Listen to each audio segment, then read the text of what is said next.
je digère mal. Alors ça, c'est un truc qui... J'ai des flatulences, je me sens lourd. Alors, Là, là, c'est plus... là, on va passer en Alors, mode traitement de choc. alors, là, c'est plus compliqué. Ouais, Parce que, ça c'est sûr. suivant les symptômes qu'on va avoir, les flatulences, c'est-à-dire que c'est très Ça dépend lesquels déjà. Si Voilà. ça pue, c'est les fermentations des protéines. Donc là, Voilà. c'est plus, vous avez peut-être mangé trop de protéines ou vous les avez pas bien digérées. Donc tout ce qui est œufs, viande, fromage, poisson, sont les protéines. Alors, je vais faire plus simple que toi pour l'introduction. Alors vas-y. Moi, le conseil que je donnerais, c'est que vous avez des flatulences, un désordre d'origine intestinale, chlorure de magnésium. Ah oui, Je vais Bon. chasser tout ce qu'il y a à l'intérieur de l'intestin d'accord. pour faire place nette. Ok, oui. Alors, D'accord. petit sujet sur le chlorure de magnésium, ça peut entraîner une petite irritation anale. N'ayez pas de crainte là-dessus. Vous allez faire ça pendant 2 à 3 jours. Ça va chasser. Donc bon, là aussi, sachez que quand vous allez prendre votre chlorure, vous allez avoir envie d'aller à la selle assez rapidement. Donc prévoyez-le. Mais est-ce que c'est pas mieux plutôt de faire une cure de banane ou quelque chose de plus doux? Alors, ce qui est intéressant dans le chlorure de magnésium, c'est qu'il porte bien son nom, c'est du magnésium déjà, donc ça va apporter des minéraux de type magnésique. Le chlorure est un chlorure, donc un peu irritant, ce qui explique tout ça, mais il va créer cette chasse intestinale rapide. Et c'est ce que souhaitent les gens généralement. Ils souhaitent quelque chose d'assez rapide. Okay. Ils en ont marre de ces ballonnements au quotidien, ça leur fait des tiraillements, etc. Donc c'est ça qu'ils souhaitent. Okay. Donc le chlorure de magnésium est quelque chose de très bien et qui est relativement efficace et qui est plutôt sans risque. Ça se fait 2 ou 3 jours grand maximum, c'est tout. Et ça va chasser. Et vous allez constater aussi que vous aviez un bidon, parce que ça a gonflé, vous allez être tout plat. Ouais. Donc si vous voulez maigrir, entre guillemets, c'est le plat assuré avec le chlorure de magnésium. D'accord ? Après, attention, il va falloir remettre un réensemencement un petit peu naturel à base de prébiotiques, probiotiques et prébiotiques. Voilà. Là, le mieux pour moi, c'est kéfir, kombucha, le kéfir de lait si vous pouvez le faire. Il y a le natto, le miso. Le petit lait. Le petit lait, oui, bien sûr. Sur les fromages, vous avez une petite substance blanche, liquide. C'est le petit lait. Ça, on le jette. Vous faites une erreur fondamentale. Le petit lait est excellent pour la santé. Pour les gens qui gèrent le lactose. Bien entendu, mais le petit lait, attention, c'est pas la même chose. C'est une remontée juste des parties symbiotiques. Donc c'est pour ça que je parle pas du lait. Je parle du petit lait. D'accord ? Donc sur le fromage, il y a une petite pellicule blanche généralement, enfin une eau.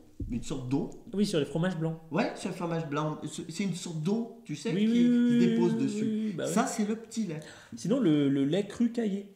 En fait, tu prends ta bouteille de lait cru et tu la laisses 5 jours juste dehors. Tu mets juste un gaz ou un truc comme ça. Moi, j'en ai mangé une dernièrement. Elle avait 2 mois. Elle était restée au frigo pendant 2 mois. Un délice. Pourquoi ? Parce que aussi, c'est bon pour moi. Il y a plein de probiotiques, de tout ce que tu veux. Donc ça, la choucroute.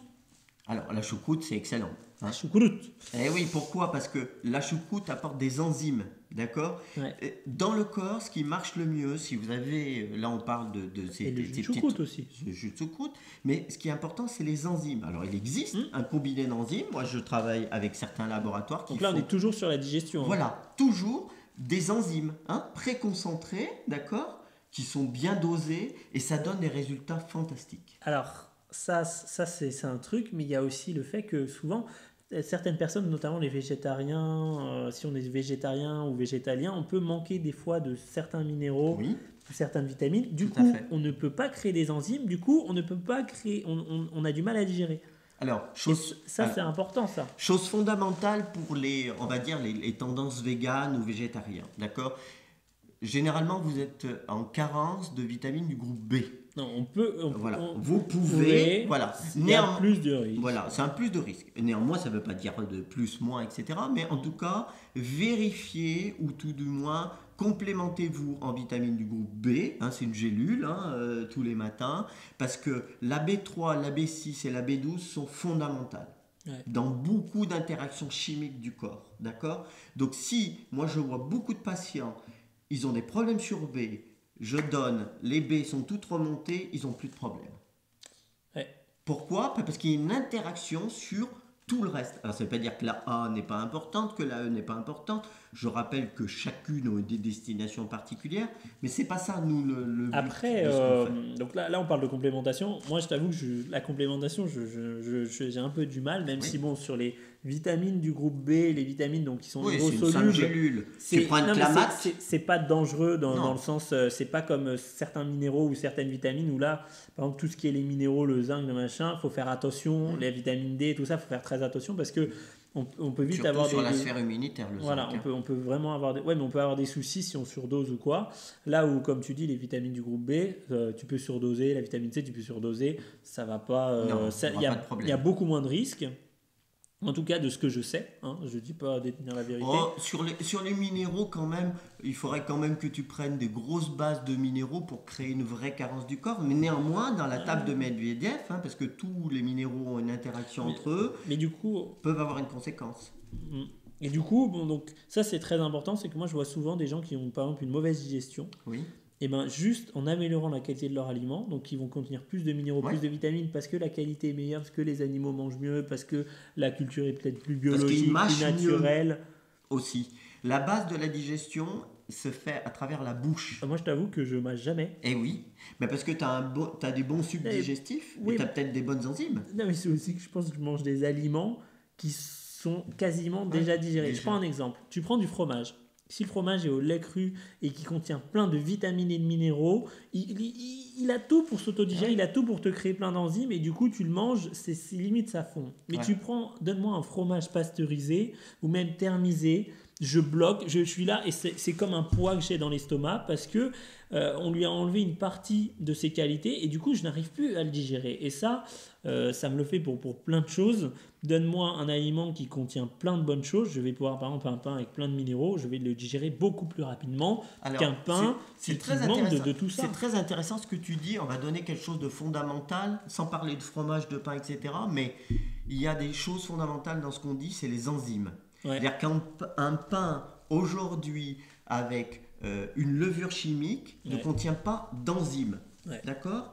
On choisit un pain qui a été fait avec du levain. À fermentation longue, donc minimum 6 heures. Et ça, il faut demander parce que beaucoup de gens font du levain et en fait ne savent pas vraiment que le levain, c'est minimum 6 heures. Sinon, ça ne dégrade pas bien et du coup, ça ne fonctionne pas. C'est ce que tu dis, c'est-à-dire que le pain, il est entre guillemets prédigéré parce que l'enzyme, elle est contenue. D'accord ? Le fromage, c'est exactement la même chose. Quand il est pasteurisé ou thermisé, cette enzyme, cette petite bébête, entre guillemets, qui n'est pas toxique, qui est l'équilibre de notre corps, elle se désagrège à 42 degrés. Tuée, et c'est le but, de cette manœuvre. Et du coup, quand on prend un lait cru avec des vaches qui ont consommé que de l'herbe, parce que moi, ça me fait doucement sourire quand je vois bio, d'accord ? Si la vache, elle n'a pas mangé que de l'herbe dans un pré où il n'y a pas eu d'éléments toxiques qui ont été mis sur l'herbe, eh ben oui, ça sera très certainement un lait de qualité. Je rappelle aussi... Le problème, c'est qu'on leur donne des graines, du soja, du maïs, elles ne sont pas faites pour manger ça. On leur donne même ça. De la farine animale, c'est un végétarien. D'accord voilà, donc c'est ça qui est le pire. Donc qu'est-ce que vous voulez maïs, soja, c'est...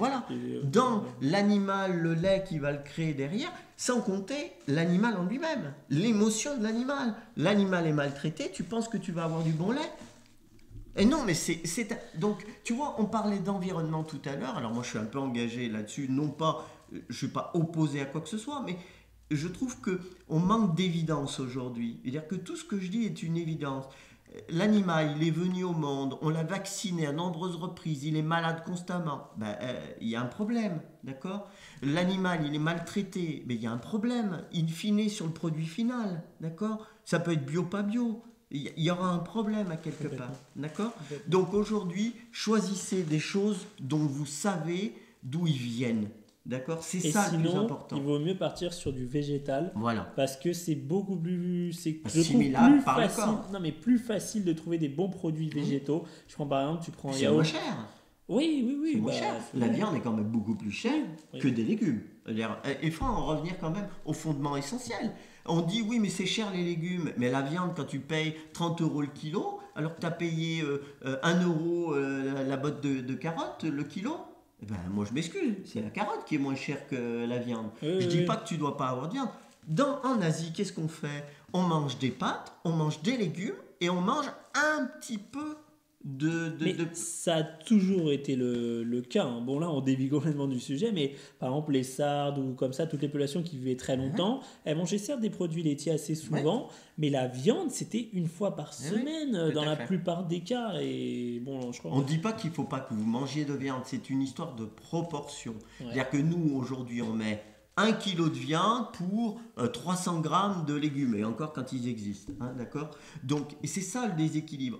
Moi, je dis pas, je ne suis pas contre la viande. Moi, personnellement, j'en mange. Je me fais plaisir, d'accord ? Mais j'essaye d'avoir plus de légumes dans mon assiette et plus aussi de pâtes ou de riz. Hein, encore faut-il qu'il soit de qualité. Hein, c'est ça, il faut que ce soit de qualité. D'accord. Alors, des pâtes de qualité, c'est compliqué, mais moi, je suis pareil. Hein, de la viande, j'en mange une fois tous les... déjà, je ne mange jamais de viande musculaire, surtout des abats. Et c'est souvent une fois tous les mois, ou 2 fois tous les mois, c'est rarement plus. Hein, je vous rappelle que l'assiette doit être constituée de 3/4 de pâtes, riz et légumes et 1/4 de viande ou de poisson. Hein, c'est ça la proportion. Ouais, moi franchement je suis plus sur 100% de patates. Ah oui, alors, ça c'est... Ça après on a une autre vision. C'est autre chose. C'est une vision, etc. Mais bon, la patate est un légume. Hein, d'accord ? Alors on a commencé par... Voilà, comment régler donc cette douche avec ce chlorure de magnésium, etc. Ah oui, ça c'est bien. Okay, on fait une douche intestinale avec ça. On peut faire une thérapie du côlon. Moi, je suis pas fan. Voilà, bon, c'est plus compliqué, d'accord. Donc on va la laisser de côté, mais ça existe et moi je peux aussi informer les gens s'ils veulent vraiment faire ça. Après, qu'est-ce que je ferais ? Bon, je choisirais une alimentation la plus légère possible pour faciliter un petit peu le transit. On y rajoute beaucoup de fibres. Les légumes sont des fibres. Manger des patates douces, des bananes. La cure de banane, la cure de banane, ça marche très très bien.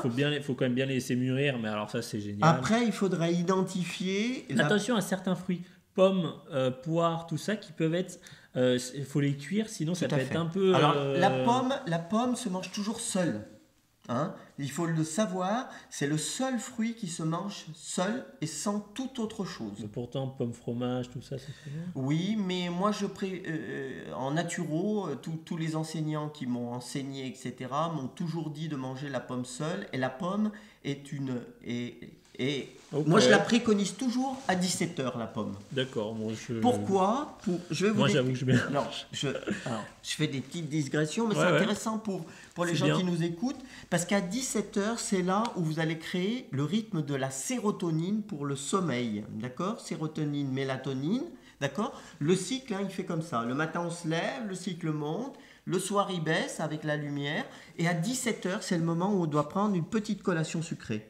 Donc... La pomme, c'est quoi ? C'est bien. Ouais. D'accord ? En plus, ça tient généralement bien à l'estomac. Quand on a mangé une pomme, on se sent plutôt bien. C'est pas trop lourd, pas trop léger. Que manger quand on a besoin de sucre, quand on a besoin d'un petit coup de pain. La pomme, c'est excellent. Garantir un bon sommeil avec cette pomme prise à 17h. Du coup, donc pour la digestion, on avait ça. Après, c'est prendre des choses riches en enzymes. Donc, on a tous les probiotiques, donc kéfir, kombucha... le petit lait, donc ça c'est important. Qu'on peut trouver facilement. Et après, qu'est-ce qu'on pourrait dire ? Il y a des plantes, l'élixir du suédois par exemple. Tout à fait. Quoi, toutes les plantes qui vont améliorer la digestion. La digestion. Alors les plantes digestives par excellence. Vous allez trouver l'anis, qui est excellent. Vous allez y trouver tous ces élixirs, élixir du suédois, les chartreuses, les petites popettes, c'est fabuleux. Pourquoi ça existe depuis 400 ans en plus. Donc c'est un combiné. Alors qu'est-ce que c'est ? C'est un combiné des plantes à visée digestive. D'accord ? Dans la grande chartreuse, il y a plus d'une centaine de plantes. Élixir du suédois, je crois que c'est 40, quelque chose comme ça. Ça donne des résultats fantastiques. Ça c'est fantastique. Et on pense bien aussi aux éléments essentiels. On parlait du magnésium tout à l'heure pour la digestion, c'est quelque chose. Magné-B6 toujours, je vous le rappelle.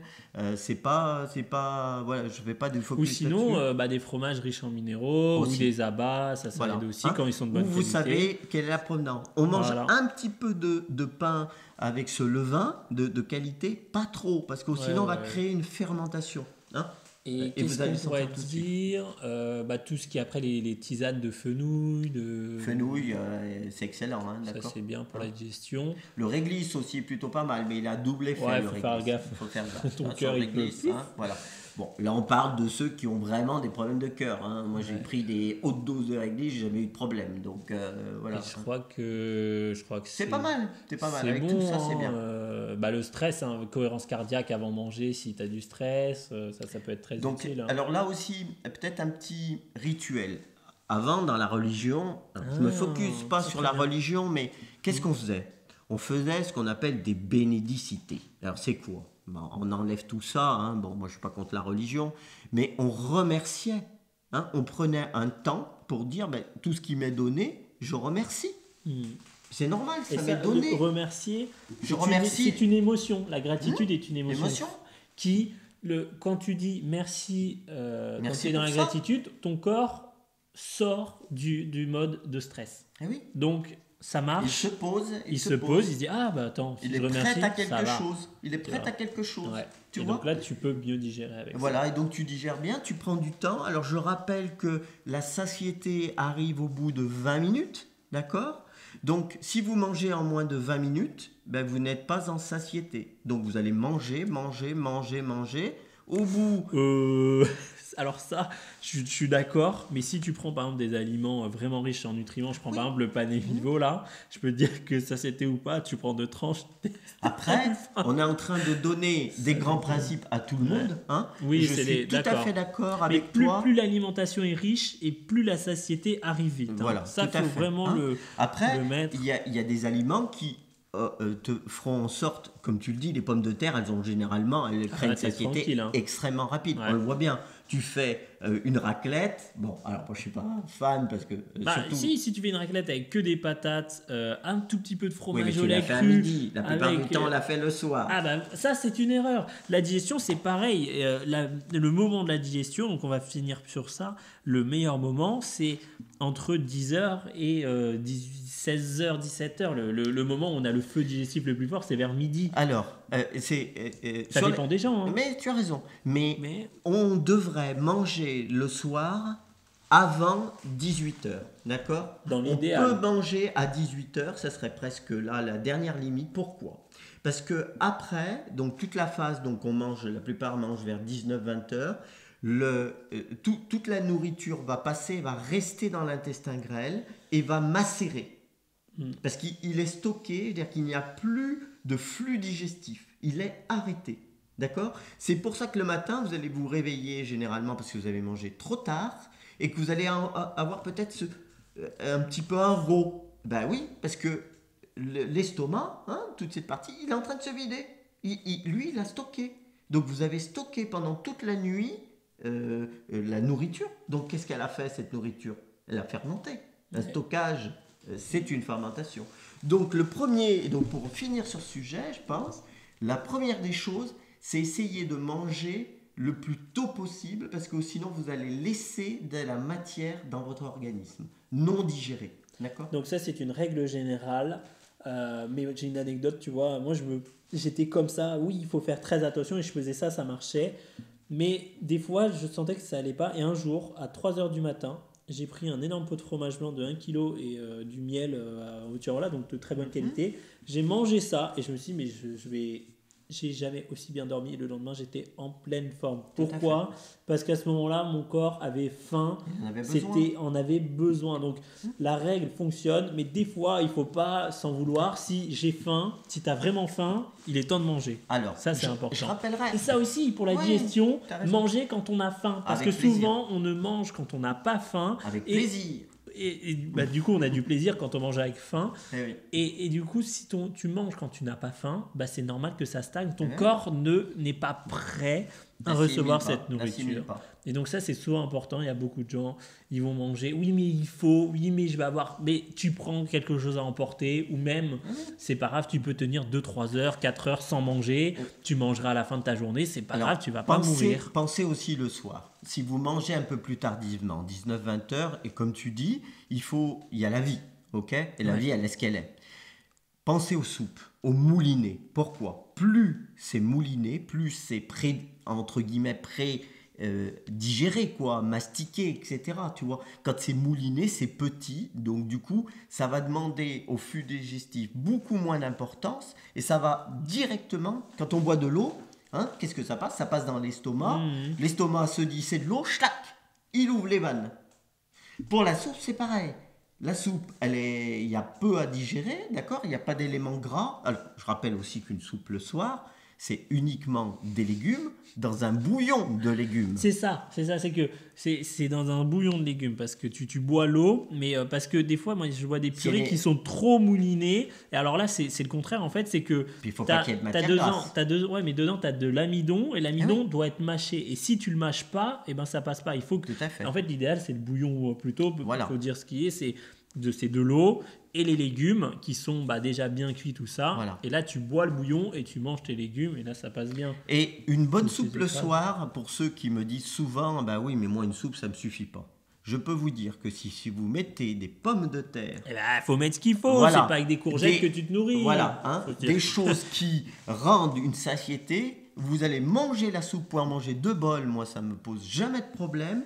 Mais si vous faites cet effort, je peux vous garantir que vous allez avoir une vie saine et sereine dans votre vie en mettant en place ces mécanismes. Voilà. C'était le mot de la fin.